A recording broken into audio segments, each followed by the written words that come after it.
স্পোর্টসবাজি লিখে সার্চ করব। তো স্পোর্টসবাজি লিখে সার্চ করার পর এখানে দেখতে পাচ্ছ www.sportsbazi.com যে অ্যাপ্লিকেশনটি দেখতে পাচ্ছ সেই অ্যাপ্লিকেশনের মধ্যে ট্যাপ করতে হবে। তো ট্যাপ করার পর এখান থেকে তোমাদের কাছে আরেকটি অপশন চলে আসবে। এখান থেকে তোমরা ক্রিকেট অ্যাপের যে স্পোর্টসবাজি ফ্যান্টাস্টিক ক্রিকেট অ্যাপ, তো এখান থেকে lowest commission multiple fantasy farmers trust by 1 crore plus sports fans, তো এখান থেকে তোমরা ইনস্টল অপশনে ইনস্টল করে নেবে। তোমরা যদি চাও যে ইনস্টল করবে তো ইনস্টল করতে পারো, তো এখান থেকে ডাউনলোড অ্যান্ড করতে পারো। এখান থেকে তোমাদের ইনস্টল হয়ে যাবে। তোমরা ইনস্টল হওয়ার পর এখানে ডিটেলসে ক্লিক করবে।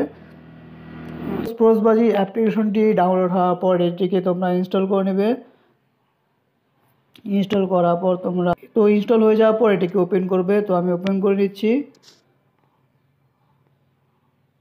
গেট স্টার্টের মধ্যে ক্লিক করবে। গেট স্টার্টের মধ্যে ক্লিক করার পর তোমরা তোমাদের মোবাইল নাম্বারটি দিয়ে লগ ইন করে নেবে। তো আমি আমার মোবাইল নাম্বারটি দিয়ে লগ ইন করে নিচ্ছি। তারপর এখানে যে অপশনটি দেখতে পাচ্ছ সেন্ড ওটিপি, তো সেন্ড ওটিপির মধ্যে ক্লিক করবে। তো এখান থেকে ভেরিফাই ইউর ফোন নাম্বার, এখানে ওটিপি যাবে আমার ফোন নাম্বারের মধ্যে। তো এখান থেকে আমার ওটিপিটি দিতে হবে। তো ওটিপিটি অটোমেটিকলি সাবমিট হয়ে গেছে। তো এখান থেকে সিলেক্ট ইউর পারফেক্ট ল্যাঙ্গুয়েজ, তো এখান থেকে ইংলিশকে আমি সিলেক্ট করে সাবমিট করে দিব। তো স্পোর্টসবাজি অ্যাপ্লিকেশনের মধ্যে লগ ইন হয়ে যাওয়ার পর তুমি এখান থেকে ফ্যান্টাস্টিক ক্লিক করব। এখান থেকে লেখা রয়েছে Gujarat will win the T20 match against Punjab, যদি হয় তাহলে ইয়েস করবে, যদি না হয় তাহলে না করবে। যদি এখান থেকে ইয়েসের মধ্যে যদি ক্লিক করি 50 সেন্স মার্কেট প্লেস, এখান থেকে অপশান তোমরা দেখতে পাচ্ছ ওকে গোইটে লিখলাম, ওকে গোইট করলাম, এখানে ওকে গোইট করলাম। তো এখানে দেখতে যে তোমাদেরকে আরেকটি জিনিস দেখিয়ে দিচ্ছি, Gujarat will win the T20 match against Punjab.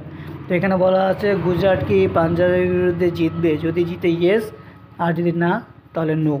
তো এখানে যদি আমি 5 টাকা লাগাই তাহলে 5-এর বিনিময়ে আমি 10 টাকা পাবো। এখান থেকে সিলেক্ট প্রাইস অ্যাভেলেবেল কোয়ান্টিটি, তো সিলেক্ট কোয়ান্টিটি আমি বাড়িয়ে দিই। তো এখান থেকে দেখতে পাচ্ছ এখানে যদি আমি কোয়ান্টিটি বাড়িয়ে দিই বা একটু একটু করে বাড়াতে পারবো, এখানে 10 টাকা, 16 টাকা, 21 টাকাতে 40 টাকা, 27 টাকাতে 32 টাকাতে 60 টাকা, 37, 43, 48 এবং 54 টাকাতে 100 টাকা পাবো। তো আমি যদি এইভাবে করে বাড়িয়ে বাড়িয়ে খেলি তাহলে কিন্তু আমাদের খুব প্রফিট বেশি হতে পারে। তারপরে ইনসাফিসিয়েন্ট ব্যালেন্স, এখান থেকে তোমরা, যেহেতু আমার ব্যালেন্স নেই তাই তোমাদেরকে দেখিয়েছি, তো এইভাবে করে তোমরা